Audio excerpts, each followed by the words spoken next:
అక్రమాస్తుల కేసులో అరెస్ట్ అయిన డీఎస్పీ భీమ్రెడ్డి బినామీలకు నోటీసులు ఇచ్చేందుకు ఏసీబీ అధికారులు సిద్దమవుతున్నారు.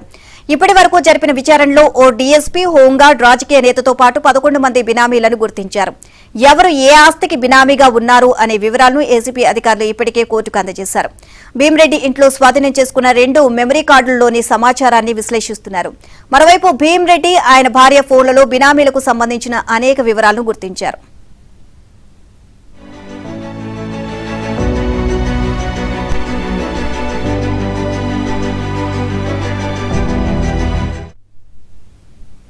ఈ క్రమంలో ఇప్పటి వరకు గుర్తించిన బినామీలకు నోటీసులు ఇచ్చి వారి పేరిట ఉన్న ఆస్తులు, రిజిస్ట్రేషన్లు ఏ విధంగా జరిగాయి, క్యాన్సిలేషన్ డేట్స్ సంగతి ఏంటి, రిజిస్ట్రేషన్ సమయంలో డబ్బు లావాదేవీలు ఏ బ్యాంకు ఖాతాల నుంచి జరిగాయి అనే విషయాలను నిర్ధారించుకోవాలని ఏసీబీ అధికారులు యోచిస్తున్నట్లు తెలిసింది. భీమ్రెడ్డి, ఆయన భార్య డైరీలో తమకు ఎవరు డబ్బులు ఇవ్వాలి, తమ ఆస్తులు ఎవరి పేరిట ఉన్నాయి, ఆ విషయాలు ఎవరికి తెలుసు అనే విషయాలను స్పష్టంగా రాసుకున్నారు. ఇదే ప్రస్తుతం బినామీల విచారణలో కీలకంగా మారనుంది అని తెలుస్తోంది.